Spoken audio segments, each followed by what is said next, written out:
Florence Chauvet.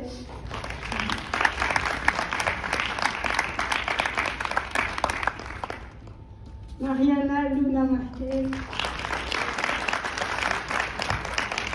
Et Amandine Villeneuve.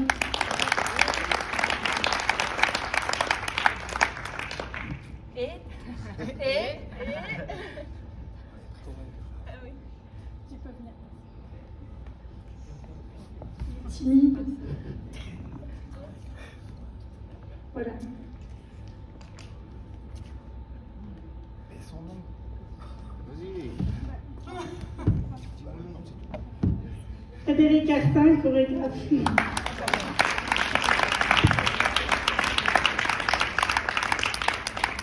Peut-être, je ne vois pas où ils sont, mais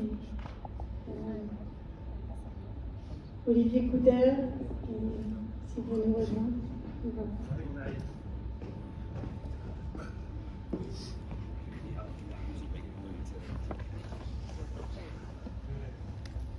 Voilà. Donc, Olivier Couder, directeur du service fiscal.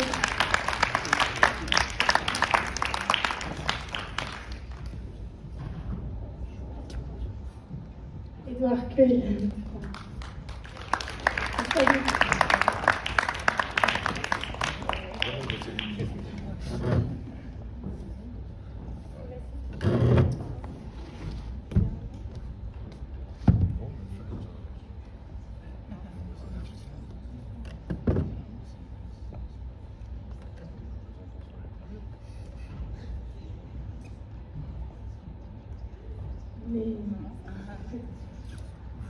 Oui, ben déjà, je voulais vous remercier pour le spectacle. Moi, ça m'a transporté. J'ai vu qu'il y avait beaucoup de tremblements aussi. Alors, je ne sais pas quelle signification tu donnes à tous ces tremblements qu'il y a par moment. C'est la réponse de la contraction. Oui, je disais que c'est la réaction de la contraction interne du tremblement. Merci. Vous voulez dire un petit mot par rapport à ce que vous avez vu? Non, d'abord, avant tout, je suis impressionné, je vous remercie, parce que j'ai trouvé ça très beau. Je me suis longtemps demandé quel était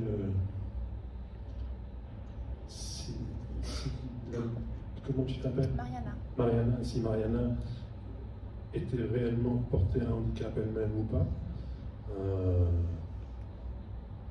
Voilà, je pense que de ce côté-là, c'est assez réussi.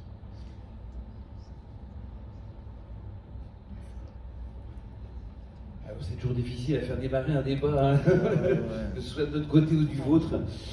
Merci, oui, pour le beau spectacle qu'on a vu. La question qui reste entière, j'étais aussi très sensible à ce que Gérard Lefort, c'est ça, pardon, à ce que vous disiez, le premier sketch que vous avez présenté, en mettant en abîme finalement le valide qui serait l'étrange personne qu'il faut embaucher un peu à notre corps défendant, et malgré toutes nos réticences et cette espèce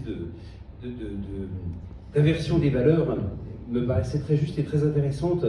Alors juste pour dire en deux mots, nous au Théâtre de Cristal, on a créé des spectacles avec des personnes en situation de handicap, on a déjà joué ici un cabaret, la ville de Sarcelles, on la remercie, nous refait le plaisir de nous réinviter en octobre je crois, avec notre dernière création, mais on a créé aussi une agence artistique pour comédiens en situation de handicap, parce que ce que montre Gérard Lefort dans le monde ordinaire, c'est 4 fois plus fort dans le monde culturel. C'est-à-dire que l'exclusion des personnes en situation de handicap est massive. Alors il y a nous, on existe effectivement, on est quelques-uns à faire des compagnies qui embauchons des personnes en situation de handicap, mais il y a très peu de monde qui arrive à travailler en tant qu'artiste aujourd'hui. C'est très limitatif. On regarde les gens qui travaillent dans les établissements culturels, par exemple, vous savez qu'aujourd'hui, les entreprises doivent avoir 6% de travailleurs handicapés. Il y a des millions de personnes handicapées en France, donc c'est finalement très peu, ces 6%-là. Et les établissements culturels sont encore en dessous de la moyenne des entreprises françaises, quoi. Voilà, donc il y a un vrai sujet. Et on se dit que demain, on espère qu'il y aura aussi, même y compris dans des spectacles qui abordent la question du handicap, une mixité qui est quand même la bienvenue. Oui, merci. Oui, je voudrais rebondir sur ce que tu viens de dire. Ton prénom? Olivier. Olivier. ce que vient de dire Olivier. Par exemple, il y a une série qui passe à la télé, une ancienne série de France 2 qui s'appelle K1, et qui est dans lequel le héros est en fauteuil roulant.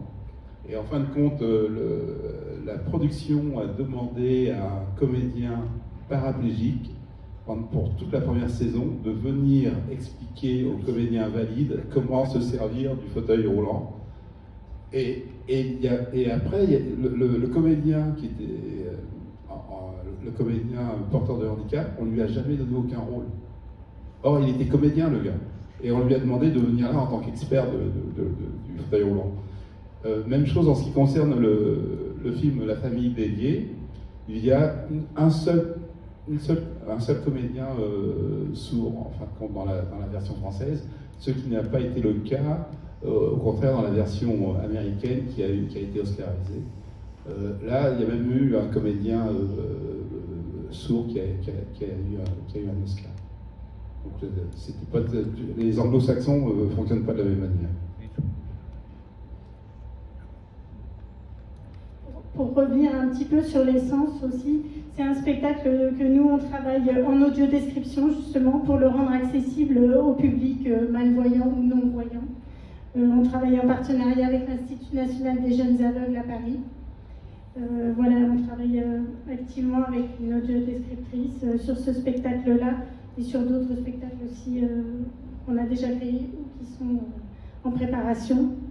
Parce que c'est effectivement quelque chose qui nous semble important aussi, que les spectacles puissent être accessibles au plus grand nombre. Alors c'est vrai, effectivement, souvent on pense tous en premier aux personnes qui sont en fauteuil parce que c'est ce qu'on voit. Mais justement, par rapport à ça, il n'y a que 3% des personnes porteuses de handicap qui sont en fauteuil. Or, le pictogramme nous représente.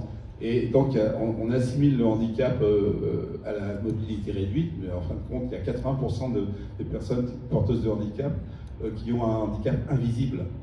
Donc, voilà. Effectivement, et, bon, par exemple, nous, on a connaissance de personnes qui voient très mal, et si elles ne nous le disent pas, on ne s'en rend pas forcément compte. Voilà, ça fait partie des choses qui sont difficiles à sentir parfois. Et puis, est-ce que vous souhaitez poser des questions aux artistes sur la façon dont ils ont travaillé, peut-être?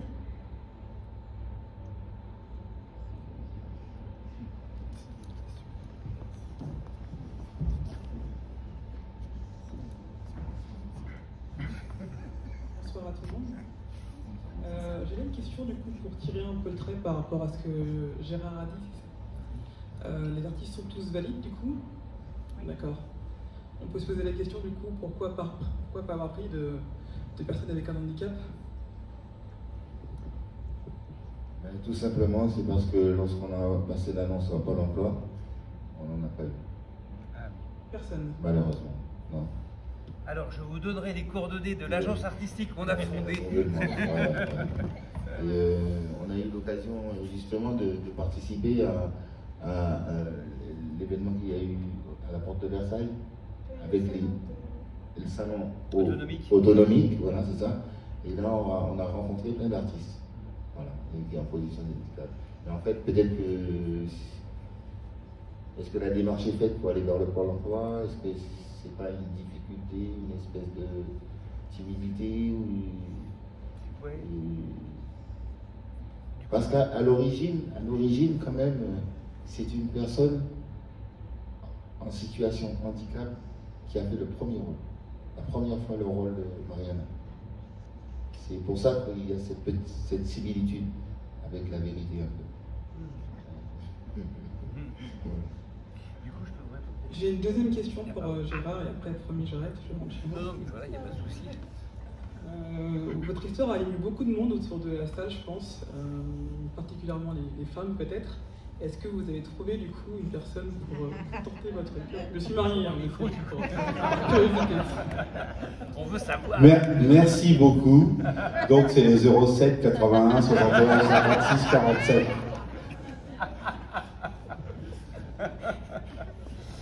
Oui, alors moi, plus modestement, je vais répondre sur les petites annonces pour l'emploi. et du coup, c'est vrai, non mais alors, le Pôle emploi, c'est possible qu'ils ne connaissent pas. C'est des réseaux, en fait, en France, et les réseaux sont un peu hermétiques encore. Alors l'agence artistique qu'on a fondée, elle n'est pas très connue, et c'est vrai que souvent les gens fonctionnent un peu en circuit fermé, c'est-à-dire les intermittents connaissent des gens qui sont dans leur milieu professionnel, et on a un peu du mal à faire cette mixité en France. C'est vrai que dans les pays anglo-saxons, l'habitude s'est prise beaucoup plus tôt. Mais voilà, il faut qu'on y vienne, et petit à petit qu'on arrive à travailler ensemble. Ce qui est intéressant en tout cas, c'est de voir que dans le spectacle, ça pose bien la question de voir quel regard on porte sur le handicap. C'est-à-dire, est-ce que c'est un plus artistique, parce que finalement ça renouvelle les codes artistiques habituels, classiques, et on voit bien comment certains tremblements, certaines choses qui sont amenées à Bredena, du moins ça devient un enrichissement de la danse contemporaine, un renouvellement des codes, ou bien est-ce qu'on voit dans le handicap quelqu'un qui fait la même chose que des artistes mais en moins bien, quoi. Et c'est vrai que c'est... Non, je dis que c'est un peu la question qu'on peut se poser dans beaucoup de spectacles, quoi, hein. Quelle est la vision qu'on porte là-dessus? Est-ce que c'est un enrichissement ou est-ce que c'est... voilà, personne ne sait pas faire. Et heureusement, on sait bien qu'il y a un potentiel, enfin moi pour travailler aussi quotidiennement, je vois bien qu'il y a un potentiel extraordinaire pour renouveler les codes et amener une façon différente de régler les problèmes de jeu auxquels on est confronté sur un plateau.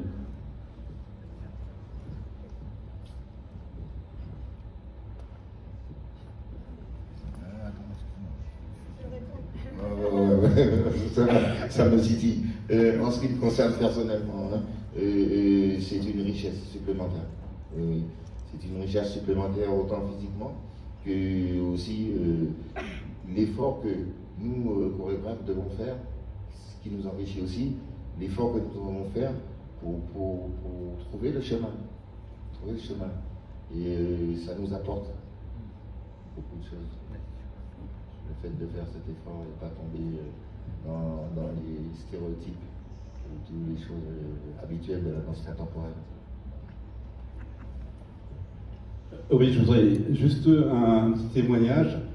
Moi, grâce à la paraplégie, en fin de compte, j'ai découvert la danse. C'est-à-dire que je suis allé faire des stages de danse mixte ou inclusive à San Francisco avec une compagnie qui s'appelle Axis Dance, qui a plus de 25 ans. Cette compagnie a été créée par 7 personnes, dont 5 handicapés et même lourdement handicapés. Et donc ça fait plus de 25 ans que cette compagnie existe et tourne à travers le monde entier. Et donc quand j'ai appris l'existence de cette compagnie, je suis allé faire un stage d'été en 2011. Ça m'a tellement plu que j'y suis retourné en 2012 et j'ai fait un 3e stage en 2014. Par exemple, en 2014, on était 27 ou 28. Il y avait 2 personnes qui venaient d'Afrique du Sud, une personne malvoyante, une personne de petite taille. Il y avait 3 personnes qui venaient de Corée, un danseur en fauteuil extraordinaire, son épouse qui était prof de danse et une autre prof de danse valide. Il y avait des gens qui venaient aussi d'Angleterre et tout. Enfin, j'étais le seul français. Il y a beaucoup de gens qui étaient des États-Unis. Mais de cette mixité entre personnes porteuses de handicap et personnes valides, de cette mixité se dégageait énormément d'humanité. Et lors de mon premier stage en 2011, il y avait une personne, notamment une personne brûlée, mais vraiment brûlée à plus de 80%, elle avait plus de doigts, le visage et tout. Et on a dansé avec un naturel, c'est-à-dire qu'on s'est pris dans les bras avec un naturel extraordinaire. C'est chose que dans la rue, quand vous croisez une personne qui est brûlée à ce point-là, je veux dire, ça vous fait mal, vous n'allez pas vers la personne. Mais dans la danse, c'était fabuleux, ces rencontres. Et donc la mixité, c'est un plus indéniable. Et le fait lorsqu'on va voir un spectacle, ce qu'on cherche, c'est de l'émotion. Et bien l'émotion, elle passe. Hein. C'est pas une question de technique. Et en fin de compte, on danse autrement, mais on danse, y compris en fauteuil roulant, électrique.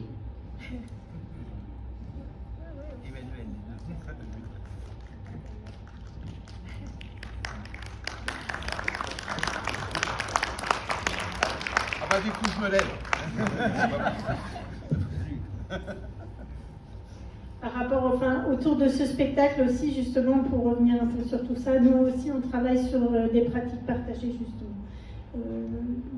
Des personnes valides avec des personnes en fauteuil ou porteuses d'autres handicaps. Et effectivement, à la fois, on voit comment la bienveillance peut arriver de la part des valides et aussi, moi, je l'ai expérimenté, sentir que les personnes, notamment ceux qui sont en fauteuil, se méfient beaucoup de la façon dont on va s'adresser à eux, dont on va les regarder, etc. Et finalement, plus on est simple et plus on est direct et plus on est juste franc, Gérard, il est assis, il n'est pas debout, et si je fais un atelier avec lui, je dirais qu'il est assis et l'autre personne sera debout, et très simplement. Et en fait, je pense que les personnes qui sont en situation de handicap, elles attendent aussi ça des valides. C'est juste que, voilà, qu'on soit simple, naturel, voilà, c'était le mot naturel, et ça permet de communiquer. Et après ça, il y a vraiment un échange incroyable qui se crée, et avec beaucoup de force. Voilà.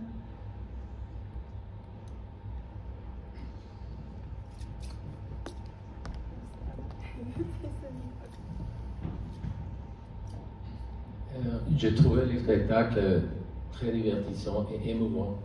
Et comme personne valide, je me suis posé la question sur mes handicaps qui, dans mon esprit, des choses qui peuvent m'empêcher d'être mieux ou plus sensible, toutes sortes de choses qui peuvent améliorer. Et je me demande pour les danseurs si eux, pendant ce développement de ce spectacle, ont senti en soi cette émotion de pouvoir vaincre certains handicaps.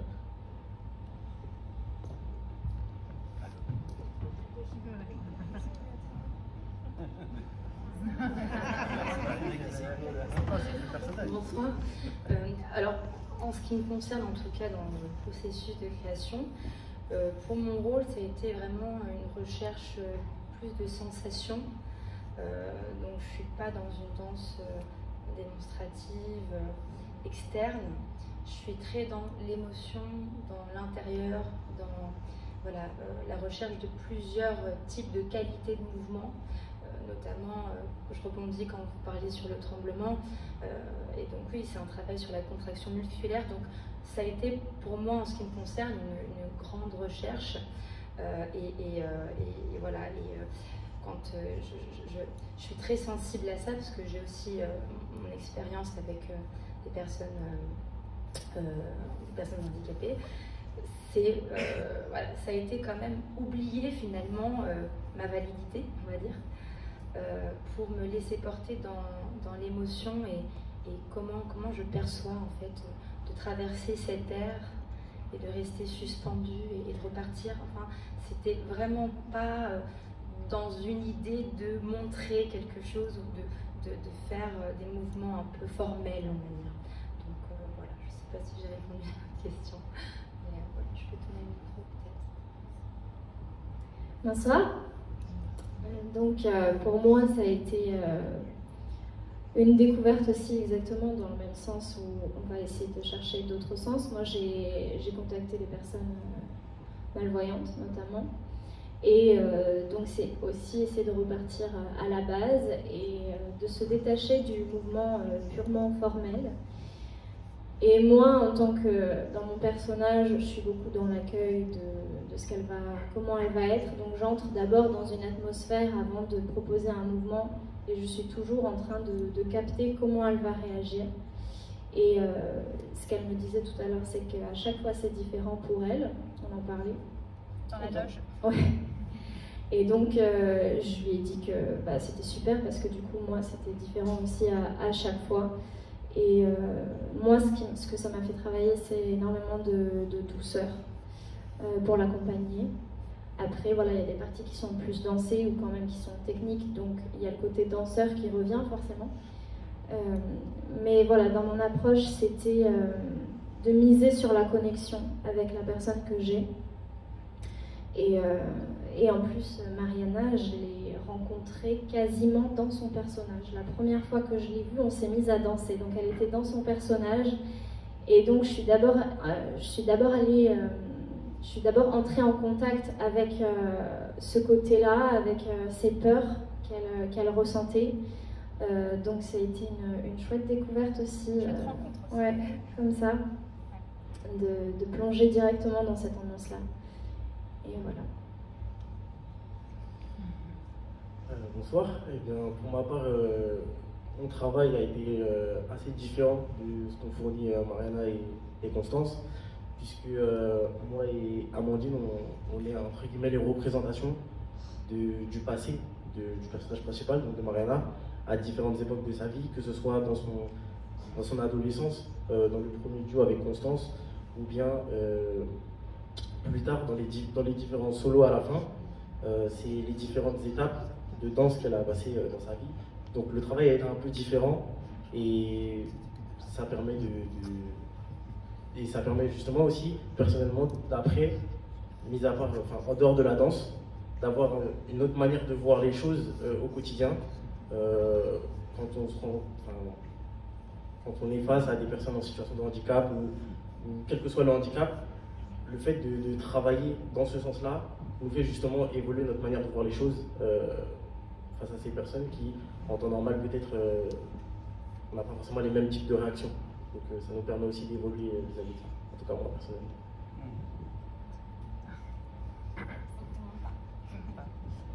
Bonsoir. Ça rejoint un petit peu ce que dit Eliade. Effectivement, on n'a pas exactement le même type de relation que Constance dans cette pièce. Et moi, une des choses principales que je retiens de mon rôle, c'est la rencontre. C'est vraiment cette dimension de rencontre, c'est-à-dire qu'à chaque fois que j'arrive sur scène, le scénario va être le même certes, mais la rencontre va être différente parce que c'est un espace-temps qui est nouveau et c'est la personne qui est ici dans l'instant présent. Est-ce que Mariana va ouvrir et m'offrir en termes de là où elle est, à l'instant où elle est, et dans quel état de corps, état d'esprit, et c'est vraiment essayer d'être réceptif à ce qu'elle me renvoie, et vraiment la rencontre, et toujours essayer d'être suffisamment disponible pour rencontrer et accueillir tout ce qu'il y a à accueillir dans ce qu'elle propose, et aussi, voilà, vraiment m'en puiser pour l'imprégner dans ma danse, et aller plus loin, toujours plus loin, et construire ensemble. Voilà.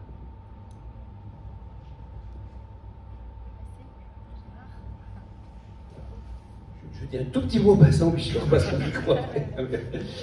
Parce que non, j'étais très sensible à ce que vous dites, parce que je crois qu'effectivement, quand on travaille avec le handicap, on n'est pas du côté de la forme, on n'est pas du côté de la technique, avec sa virtuosité, on est plus du côté du naturel, de la spontanéité, de la simplicité et de l'émotion. Et ça, je reconnais complètement dans ma pratique. Et si on essaie d'emmener les gens sur un côté formel, technique, ça ne marche pas. Il faut vraiment être plutôt sur cette spontanéité et cette espèce de formidable capacité à être... Enfin, moi, je vois les gens devant une caméra, nous, on est tous un peu pas normal, on fait attention, on reste... Eux, ils peuvent se planter là, il n'y a aucun problème, quoi. Oui, je voulais faire... Je voulais évoquer, lors d'un de mes stages à San Francisco, il y avait une personne aveugle, une dame aveugle. Elle a fait un duo avec une personne valide et c'était extraordinaire. Comment ils pouvaient se rencontrer, comment ils pouvaient se déplacer l'un vers l'autre alors qu'elle ne voyait pas. Et franchement, c'était une vraie rencontre. Et donc cette personne était aveugle et on se demandait mais comment elle fait, quoi. Mais c'était magnifique.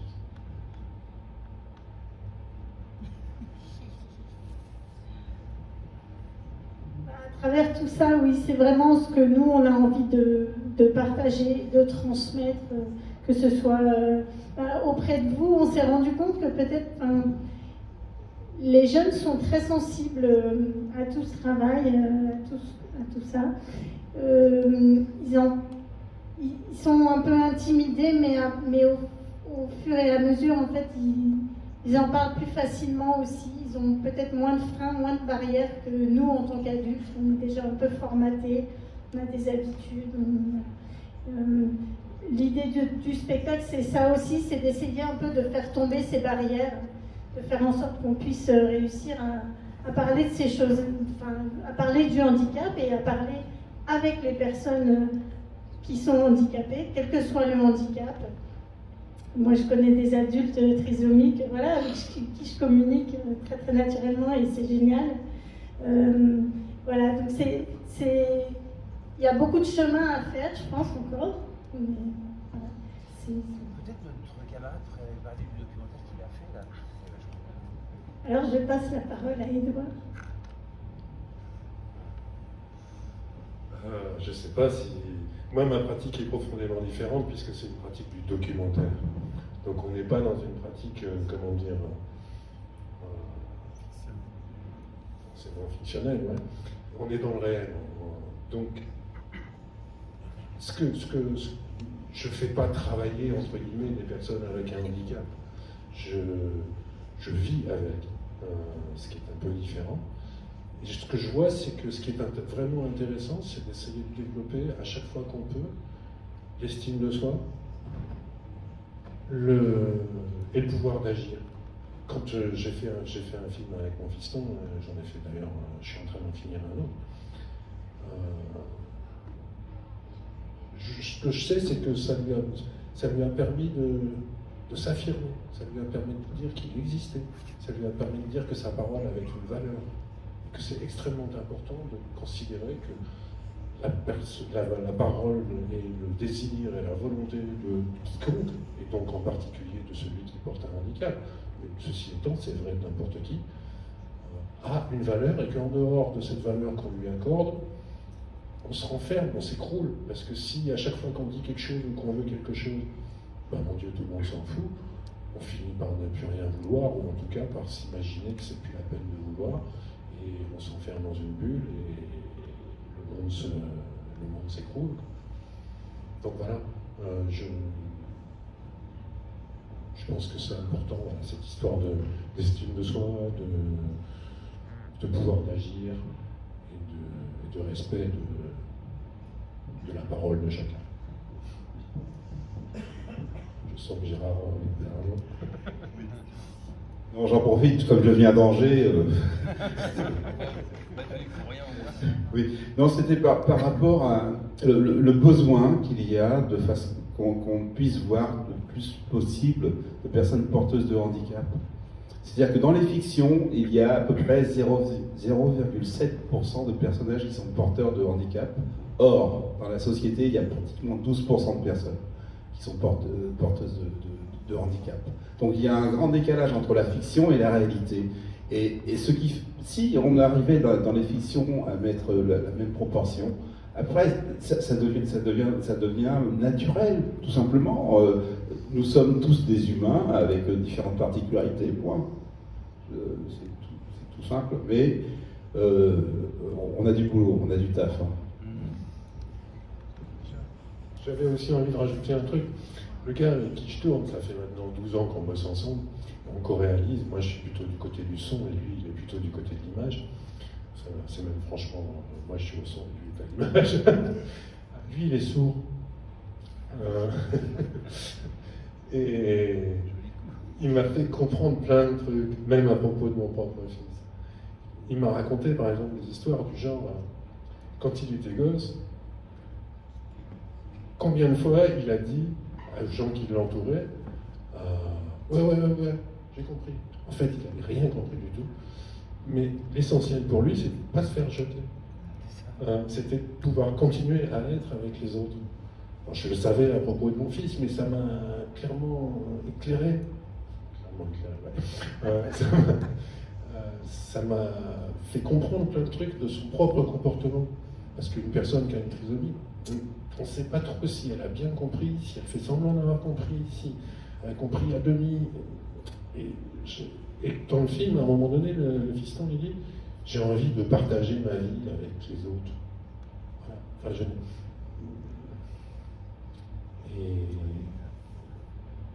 non, la relation, il a envie d'être en relation, tout simplement.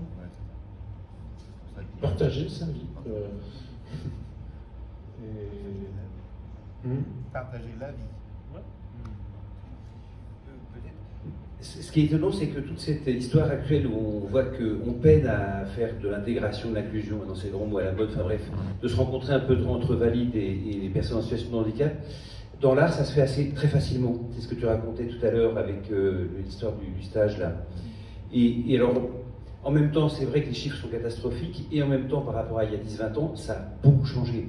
C'est-à-dire qu'aujourd'hui, et là je vous invite à regarder le programme du Festival Imago qui revient en Ile-de-France à l'automne, on a des choses très différentes et qui sont passionnantes. Bon, je trouve que cet exemple du stand-up en fauteuil, par exemple, c'est assez étonnant, quoi. C'est très drôle, on voit bien, il y a des gens qui sont dans le burlesque, il y a tous les sourds qui sont dans la langue des signes, qui est évidemment poétique, presque chorégraphique.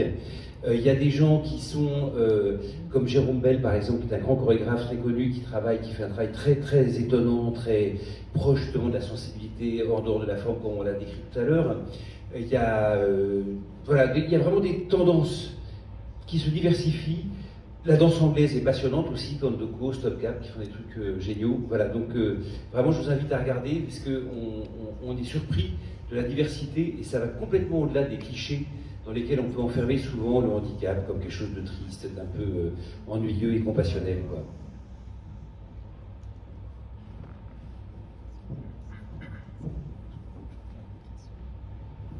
Ok, il y a quelque chose qui me semble vraiment important des deux côtés, du côté des valides et du côté aussi des personnes handicapées. C'est cette peur un peu qui est beaucoup plus importante, il me semble, du côté des valides quand même. La peur, rien que la peur de regarder la personne handicapée, de savoir comment on doit se comporter avec elle. Voilà, ça c'est. Mais il y a aussi la peur, peut-être parfois, enfin moi je l'ai vécu, des personnes handicapées ou en fauteuil, ou comme je vous disais, j'ai rencontré des adultes trisomiques qui au départ, à venir dans des groupes de personnes valides, avait un peu peur, c'était compliqué la rencontre, voilà, il fallait vraiment aller très doucement, se présenter très doucement, enfin, voilà. Et avec le temps, c'est devenu beaucoup plus facile. Et vraiment, ça devenait comme une évidence. Au début, la personne, dès qu'elle voyait quelqu'un qu'elle ne connaissait pas, c'était « oh là là, ça va pas aller », elle se refermait, elle ne pleurait pas, mais bon, c'était presque, voilà. Et puis, au fur et à mesure des années, tout se passe bien, elle peut voir de plus en plus de monde venir, faire des spectacles aussi, enfin, voilà. Donc, il y a vraiment, je pense que chacun de nous, on doit s'aider à avoir un peu moins peur de l'autre, c'est vraiment essentiel. Oui. Excusez-moi. Oui, ce que tu dis là, ça me fait penser. Moi, pour le Téléthon, en sidecar, j'emmenais des valides qui donnaient un peu d'argent, et donc j'ai proposé, je dis, il faut quand même que je propose ça aussi à des personnes porteuses de handicap. Mais j'ai eu du mal à trouver du monde, parce qu'il y en a par exemple qui voulaient pas, quoi, qui voulaient pas se montrer, un jeune. J'avais un peu de mal avec ça, mais c'est quand même. En ce qui concerne les personnes valides, pour certaines personnes, on a l'impression qu'ils pensent que le handicap, ça s'attrape. C'est-à-dire, une fois, j'étais dans une cafétéria. Il y avait une dame avec elle avait une petite fille qui devait avoir à peu près 3 ans. Et le jouet de la petite fille est arrivé à peu près, il n'y a même pas 50 cm de moi. La dame est venue chercher le jouet en tournant la tête. Je veux dire, elle est rentrée dans mon espace. Alors je lui ai dit, madame, je ne peux pas marcher, mais je ne suis pas sourd, vous pouvez me dire bonjour. On a l'impression, même chose dans la rue. Donc moi je souris beaucoup aux gens. Je croise des gens, on sourit, ça fait du bien à tout le monde. Et là il y a des gens, ils me voient, ils détournent la tête. Attendez les gars, soyez cool. Moi je peux vous emmener à moto, je peux vous dire, ça va vous faire des sensations. Je vais donner la parole à Monsieur le maire qui souhaite s'exprimer. Merci, bonsoir à toutes et à tous, et puis merci surtout ce soir à la belle troupe exponentielle qui nous a livré un spectacle magnifique, à la fois d'un point de vue artistique et puis d'un point de vue humain. et merci aussi pour ces riches échanges. Alors dommage qu'il y ait une partie de la salle qui soit partie, mais les meilleurs sont restés, on va dire, pour pouvoir écouter aussi les belles leçons de vie que vous nous donnez ce soir. Juste pour vous dire qu'on était très heureux de vous accueillir, remercier ceux qui ont rendu ça possible. Je suis en dehors de la lumière, pardonnez-moi, je me mets là, mais je ne vais pas vous cacher, mais je crois que c'est moi qu'on ne voit pas. Voilà. Ceux qui ont rendu ça possible, donc notamment Christelle Berti, qui est chargée de mission accessibilité et handicap, et puis Jamila Miani, qui est conseillère déléguée en charge de l'inclusion des enfants en situation de handicap. On a souhaité créer cette délégation en plus de celle générale liée aux personnes âgées et aux personnes handicapées, parce qu'on voulait avoir un focus et avoir des politiques publiques particulièrement actives en la matière. D'ailleurs, sans être exhaustif, on a toute une série d'initiatives aujourd'hui à la ville de Sarcelles qui permettent justement de créer de l'inclusion. On a plusieurs classes Ulysse, c'est l'éducation nationale, mais ça se fait en partenariat avec nous. On a une unité d'enseignement pour enfants autistes, une UEMA, qui a ouvert l'année dernière, et ça permet aussi de créer de l'inclusion. On le fait à travers le sport maintenant, avec des associations qui justement se forment davantage et forment leurs éducateurs et leurs animateurs sportifs à accueillir tout le monde. On était dans cette salle il y a quelques mois avec un film qui parlait aussi du handicap visuel cette fois. On a également une association pionnière en matière de prise en charge des enfants autistes qui s'appelle la Maison de Léa. Et on a comme ça aussi toute une série d'actions et de programmation et d'investissements à faire sur l'accessibilité physique de nos bâtiments et puis de l'ensemble des établissements de la ville, puisque c'est un gros travail et que ça se fait sur plusieurs années. On a aussi une offre de spectacles, de loisirs, culturels, inclusives, qui permettent aux personnes handicapées de pouvoir être présente à toute une série d'activités au sein de la ville. Mais on a toujours le sentiment de ne pas en faire assez, et donc on veut continuer comme ça, de développer toute une série d'actions. En fait, pour tous, l'idée, c'est pas de séparer l'idée de l'inclusion, c'est justement de mettre les gens ensemble, c'est ce qui est fait ce soir. Et c'est vrai qu'on a peut-être moins souvent la réflexion sur la culture, non pas la culture en tant que spectateur, ça on le fait assez régulièrement, d'amener des personnes en situation de handicap à des spectacles ici ou ailleurs, mais de les faire participer, de les rendre actrices. Finalement, c'est ça l'inclusion, c'est pas simplement avoir accès en tant que spectateur, il faut le faire, c'est bien, mais l'étape suivante, celle qui est réellement inclusive, c'est de faire en sorte d'avoir des équipes, des troupes, des artistes qui soient mixtes, et donc de ce point de vue, même s'il n'y avait pas de personnes en situation de handicap dans la troupe de ce soir, il y en a sur ce plateau, et c'est un beau message qui est envoyé. En tout cas, vraiment, je vous remercie, et puis je suis content que la ville ait été aussi pionnière, parce que ce que disait Chris Berti, c'est qu'on s'était engagé très vite à ce que ce spectacle ait lieu à Sarcelles. Il faut qu'il y ait des villes comme ça qui s'engagent à dire vous avez une belle initiative en matière d'inclusion, là en l'occurrence à travers le spectacle vivant. Nous nous engageons à vous produire de façon à ce que cela crédibilise, cela rende votre spectacle faisable.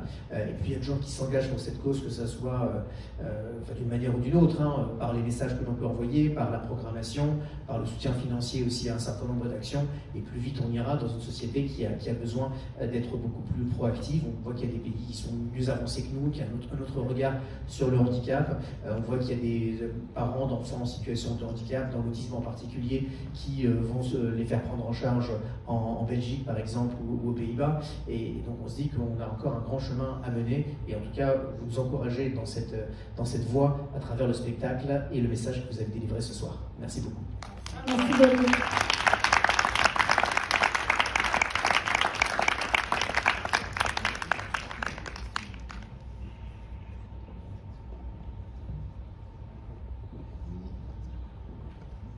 Eh bien, nous remercions M. le maire pour ces belles paroles qu'il a dit, très sensées en plus. Je remercie M. Gérard pardon, d'être venu de Angers tout seul et par ses propres moyens pour venir participer, collaborer à cet événement. Nous remercions tous les danseurs qui se sont acharnés pendant un mois à travailler tous les jours. Ils ont beaucoup. Ce n'était pas très facile. Voilà. Parce qu'en plus, ils n'ont même pas eu un mois. Ils ont eu 3 semaines. 3 semaines. Voilà. Merci à tous les amis qui sont dans la salle. Merci aux danseurs qui sont venus de loin pour venir nous soutenir. Et puis, j'espère que vous allez passer un bon moment. Je ne voudrais pas finir sur une note négative. En fait, le monde de l'handicap est très riche et très varié. Nous avons voulu toucher juste un petit point, et pour un peu revenir un petit peu à la question de Gérard au début, c'est-à-dire qu'en fait, le personnage que nous avons voulu vous présenter ce soir, ça ne pourrait être, pardonnez-moi sans vous effrayer, chacun d'entre vous. Parce qu'en fait, c'est suite au récit d'une personne de mes connaissances qui a vécu l'attentat de Nice, qui s'est retrouvée à Nice en passant une bonne soirée sur l'allée, là, et tout d'un coup s'est retrouvée, boum, dans le noir. Et cette personne n'a pas été trop accidentée, mais son traumatisme, parce que l'attentat de Nice, ça fait au moins 5 ans. Voilà. Et cette personne a monté une association pour les traumatiser, tout ça. Et n'a pas été touchée beaucoup physiquement, hein. Mais jusqu'à maintenant, des fois la nuit, elle se lève en croyant qu'il y a un bruit. Donc c'est pour dire qu'en fait, ce genre de choses, les attentats, etc., ça peut nous arriver à tous. Donc, comme disait Gérard, il a dit quelque chose de magnifique, c'est que ça dit quelque chose comme si les handicapés n'étaient pas, ils ne sentaient pas mauvais, ou je sais pas, il y avait quelque chose comme ça. Non mais c'est très intéressant, ils font pas si peur que ça en fait. Oui. Oui, en fin de compte, c'est simplement des êtres humains, quoi. Et on partage, on est sur la même terre, et puis c'est tout, quoi. Et on est, en fin de compte, ce qu'apportent les personnes porteuses de handicap, c'est l'importance de la vulnérabilité. La vulnérabilité, c'est aussi ce qui fait notre humanité. Et nous, en tant que personnes porteuses de handicap, on est particulièrement vulnérables. Et c'est cette vulnérabilité aussi qui incite à la solidarité. Donc il y a de l'humanité grâce à nous, entre autres.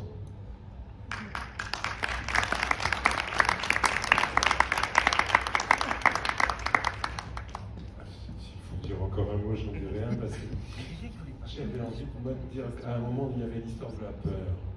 Je sais que quand quelqu'un a un handicap mental, lui aussi, il a peur. Parce que dans le cas du handicap mental, il y a forcément un handicap de la communication. Et la personne qui a ce handicap-là a toujours peur d'être rejetée. Il a peur de l'échec. Et voilà. Qu'est-ce qu'on fait pour l'aider à faire? Parce que par contre, dès qu'elle peut faire, ça va mieux. Comme vous disiez, voilà. Et il rentre dans l'échange et subitement tout s'éclaire. Donc il ne faut pas croire qu'il n'y a que nous qui ayons peur. La personne en face a aussi peur. Quelqu'un voulait se poser une question à ça?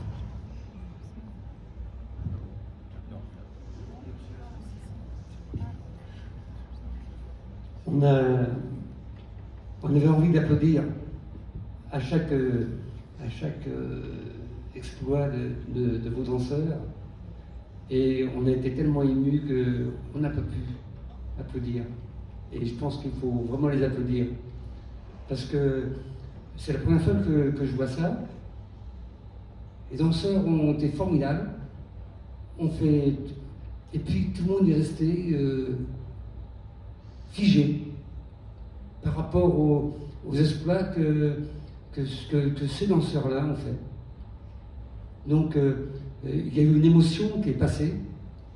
Et cette émotion-là, et je crois que c'est certainement une mission de handicap. Parce que moi, je me souviens, il n'y a pas si longtemps que ça, j'ai mis ma mère, qui ne voulait pas être en chaise roulante, chez elle. Je l'ai mis en chaise roulante. Elle ne voulait pas. J'ai dit, maman, si tu ne vas pas en chaise roulante, tu ne pourras plus te déplacer chez toi. Tu ne pourras plus rien faire. je l'ai mis dans sa chaise roulante et je lui ai appris à manœuvrer la chaise roulante. Elle ne savait pas manœuvrer la chaise roulante. Comment aller à droite, à gauche, moi non plus, parce que je suis valide. Et progressivement, elle a appris à tourner, aller en arrière, en avant. Mais malheureusement, maman n'a pas voulu voir son handicap. Et elle n'est jamais sortie de chez elle. Pendant 1 an, avec sa chaise roulante, on aurait pu l'amener faire des courses, et puis elle ne voulait pas. Elle voulait pas se montrer. Alors on a accepté. Et on dit, maman, il faut y aller. Et puis il y avait l'âge. Effectivement, il y avait l'âge aussi. Mais on aurait pu. Alors, on a eu ce phénomène que d'aller à l'hôpital avec la chaise roulante, de chercher une chaise roulante dans l'hôpital. On a eu un. Et elle ne voulait pas la maison de retraite. Elle ne voulait pas aller. Elle voulait pas aller avec les vieux. Voilà. Puis elle est partie. Elle a quand même été à l'hôpital. Et elle est partie. Voilà ce que je voulais dire. Oui. Je voulais rebondir sur ce que vous venez de dire, monsieur. En fin de compte, la chaise roulante, c'est la liberté. Et puisque moi, si j'ai pas ma chaise roulante, c'est mort, quoi. Je fais rien. Grâce à ma chaise roulante, je fais de la moto, je voyage à travers le monde, je fais un tas de trucs. Alors, par rapport à... Donc, dans ma conférence, j'ai une conférence qui s'appelle OVO, Oser voir l'opportunité. Et à la fin, j'ai trois conseils. Premier conseil, face à un traumatisme, accepter le plus rapidement possible ce qui est irréversible, parce que ça ne sert à rien de se rajouter un ulcère à l'estomac. Deuxièmement, faire le bilan de ce que l'on a, pas de ce que l'on a perdu, parce que c'est avec ce que l'on a qu'on va rebondir. Et troisièmement, chausser ses lunettes d'opportunité. En fin de compte, on est dans un bain d'opportunités, c'est simplement une question de regard, de point de vue. Et si vous ouvrez votre esprit, vous allez pouvoir faire des liens, des ponts entre des choses qui au départ vous paraissent totalement incongrues, mais en fin de compte, il y a des choses à faire, il y a des choses possibles, plein de choses possibles. C'est une question de regard.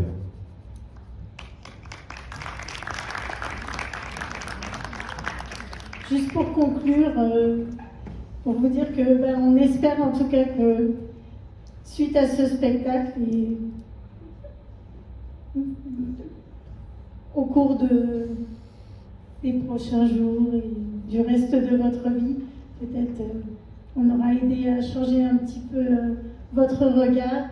Et si vous étiez déjà dans ce sens, d'y aller encore plus, voilà, pour porter encore plus de bienveillance et de solidarité. Voilà. Merci encore.